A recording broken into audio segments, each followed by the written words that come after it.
Mais je peux pas me défendre. Je peux pas me défendre. Je peux Il pas peut me pas se défendre. Parfait. Un mot utilisé à tort et à travers pour désigner des choses qu'on juge très bonnes. Que ce soit un livre, un film ou un jeu vidéo, la définition est quasi universelle. Mais qu'en est-il du réel parfait? Aujourd'hui, on va apporter une réponse à cette question.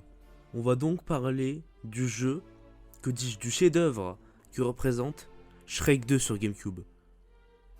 Bon vas-y, on va arrêter le RP vieux là 2 secondes. Bonsoir à tous. C'est le mec pas blasé. Comment ça va tout le monde? C'est vrai, ça fait longtemps. Mais écoutez, l'essentiel c'est que je suis là maintenant. Bon, aujourd'hui on n'est pas là pour parler d'un gars qui s'est chié dessus en 1802. Non. Ici on parle de sujets vraiment très sérieux. Vachement plus intéressant, aujourd'hui on va parler de Shrek 2 sur GameCube. AKA le meilleur jeu de l'univers, genre.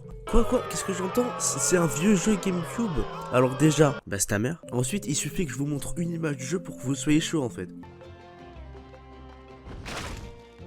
Voilà, vous êtes heureux, c'est bon. Allez, on commence. Alors, Shrek 2, c'est un jeu sorti en 2004 sur Xbox, GameCube, PS2 et PC. Mais on s'en fout des autres, aujourd'hui on va parler que de GameCube. Hein. Même si, bon, tout au long de la vidéo, vous verrez des images de PS2 parce que j'ai pas trouvé ce GameCube et vous allez pas me faire chier avec ça, c'est un problème, genre. Du coup, ce qu'on va voir dans cette vidéo, c'est le gameplay, l'histoire et l'humour du jeu. Mais on va pas le voir dans cet ordre-là parce que moi, je suis un peu goofy des fois. Donc le jeu reprend à peu près le scénario de Shrek 2 mais avec quelques niveaux spéciaux comme dans la forêt sinistre de fort lointain. Perso j'appelle ce niveau Roubaix mais bon passons. Ou alors la ferme de Jack et Jill. En tout le jeu compte 12 niveaux qui introduisent chacun de nouveaux persos jouables. Ça va de Shrek, Lan et Fiona jusqu'au loup grand-mère.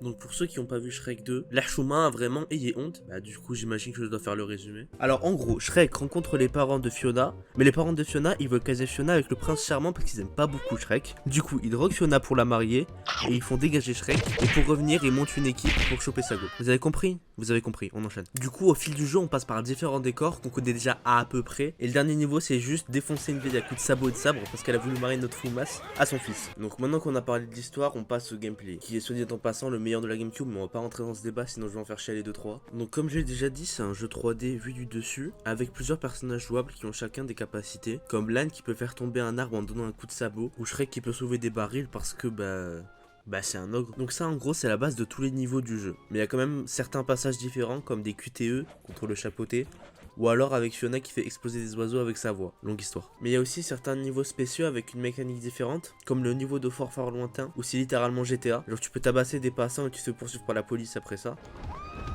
Bon ok j'avoue c'est un peu drôle de tabasser les passants. Mais les phases de gameplay les plus importantes c'est le héros du jour. En gros à chaque niveau t'as un passage où le miroir magique demande à un perso jouable de sauver la situation. Et du coup bah c'est à toi de le faire. Souvent les héros du jour c'est des phases à la fin du niveau, comme un QTE avec Fiona, où tu dois faire exploser des oiseaux pour prendre leurs œufs. Ah c'est la street hein fort lointain. Ou alors un passage où Lan il chevauche sa meuf. C'est rigolo pour sauver Fiona. Et en vrai ces passages du jeu c'est les meilleurs en vrai. Moi j'ose le dire voilà. Bref maintenant on va passer au Goofy Ass chapitre, l'humour du jeu.